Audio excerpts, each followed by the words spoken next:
അപ്പോൾ നമ്മളിന്ന് ഡീൽ ചെയ്യാൻ പോകുന്ന ടോപ്പിക് ഇമ്മ്യൂണിറ്റിയാണ്. ഇമ്മ്യൂണിറ്റി എക്സാമിന് എങ്ങനെ എഴുതണം അല്ലെങ്കിൽ എങ്ങനെ പെട്ടെന്ന് മാർക്ക് സ്കോർ ചെയ്യാമെന്നൊക്കെ ഉള്ള രീതിയിൽ ഇമ്പോർട്ടൻറ്റ് പോയിന്റ്സ് മാത്രം ഇൻക്ലൂഡ് ആക്കിക്കൊണ്ടുള്ള ഒരു വീഡിയോ ആണിത്. നമുക്ക് വേഗം സ്റ്റാർട്ട് ചെയ്യാം. ഇമ്മ്യൂണിറ്റിയുടെ ചെറിയ ഡെഫിനിഷൻ നിങ്ങൾ എഴുതണം. അതെന്താണ്? Resistance offered by the host against micro organism or any foreign substance. ഒരു മൈക്രോ ഓർഗാനിസത്തിനോടോ അല്ലെങ്കിൽ ഒരു ഫോറിൻ സബ്സ്റ്റൻസിനോടോ നമ്മുടെ ബോഡി കാണിക്കുന്ന റെസിസ്റ്റൻസ് ആണ് എന്ത്? ഇമ്മ്യൂണിറ്റി. ഈ ഇമ്മ്യൂണിറ്റി രണ്ടായിട്ട് ക്ലാസിഫൈ ചെയ്യാം. First one innate immunity and second one acquired immunity.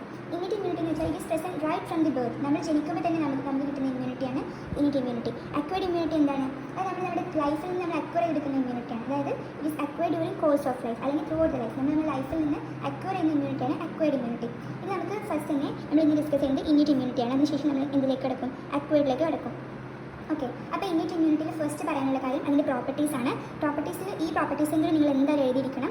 ഇതാണ് ഏറ്റവും ഇമ്പോർട്ടൻ്റ് ആയിട്ടുള്ള properties. First one action unit. ഇത് പെട്ടെന്ന് തന്നെ ആക്ട് ചെയ്യും. അതായത് it is the first line of host defense. Host ഡിഫൻസിൻ്റെ ഫസ്റ്റ് ലൈൻ എന്ന് പറയുന്നത് എന്താണ്? Innate ഇമ്മ്യൂണിറ്റിയാണ്.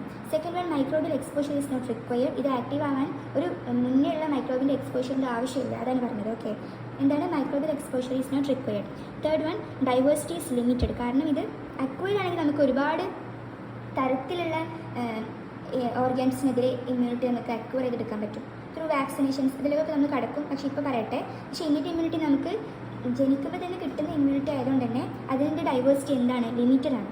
And then it is known specific. പിന്നെ ലാസ്റ്റ് വൺ ഇതിന് ഇതിന് മെമ്മറിൻ്റെ ആവശ്യമില്ല. ഓക്കെ, ഇനി നമുക്ക് ഇതിൻ്റെ ടൈപ്സിലേക്ക് കിടക്കാം. ഇന്നേറ്റ് ഇമ്മ്യൂണിറ്റിൻ്റെ ടൈപ്സ് ഏതൊക്കെയാണ് നോക്കാം. First one species immunity, second one racial immunity, third one individual immunity. Species immunity എന്ന് വെച്ചാൽ ഒരു ഗിവൺ സ്പീഷീസിലെ എല്ലാ മെമ്പേഴ്സിനും ഒരു മൈക്രോബിനെതിരെ കിട്ടുന്ന ഇമ്മ്യൂണിറ്റിയാണ് species immunity. Towards it is a innate immunity towards a microbe excepted by all members of a given species. ഒരു ഗിവൺ സ്പീഷീസിലെ എല്ലാ മെമ്പേഴ്സും ഒരു മൈക്രോബിനെതിരെ കാണിക്കുന്ന ഇമ്മ്യൂണിറ്റിയാണ് സ്പീഷീസ് ഇമ്മ്യൂണിറ്റി. ഒരു എക്സാമ്പിൾ നമുക്ക് നോക്കാം. നമുക്കറിയാം ഫ്രോഗ്സും ടോഡ്സും ഇത് രണ്ടും ഏകദേശം ഒരേ കാറ്റഗറിയാണ്. പക്ഷേ രണ്ടും എന്താണ്? ഡിഫറെൻറ്റ് സ്പീഷീസ് ആണ്. അതിൽ ഫ്രോഗ്സ് എന്ന് പറയുന്ന സ്പീഷീസ് ബാസിലസ് ആന്ത്രാക്സിനോട് റെസിസ്റ്റൻ്റ് ആണ്. അതായത് ഫ്രോഗ്സിന് എന്ത് വരില്ല? ബാസിലസ് ആന്ത്രാക്സ് ഉണ്ടാക്കുന്ന അസുഖം വരില്ല.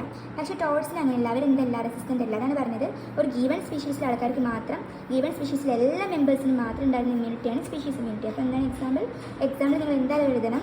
Frogs are resistance to bacillus anthracis while toads are not. Okay, second one ആണ് റേഷ്യൽ ഇമ്മ്യൂണിറ്റി. റേഷ്യൽ ഇമ്മ്യൂണിറ്റി എന്താണ്?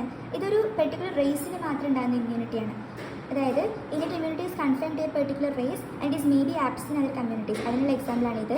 അമേരിക്കയിലെ നീഗ്രോസും വൈറ്റ്സും. ഇവരുടെ കാര്യം നോക്കുകയാണെങ്കിൽ ട്യൂബർക്ലോസിസ് ആർക്ക് വരാനാണ് ചാൻസ് ഉള്ളത്? വൈറ്റ്സിന് വരാനാണ് ചാൻസ് ഉള്ളത്. ഓക്കെ, മനസ്സിലായോ? ഇനി തേർഡ് വൺ ആണ് ഇൻഡിവിജ്വൽ ഇമ്മ്യൂണിറ്റി. ഇൻഡിവിജ്വൽ ഇമ്മ്യൂണിറ്റി എന്ന് വെച്ചാൽ ഒരു പെർട്ടിക്കുലർ ഇൻഡിവിജ്വലിന് മാത്രം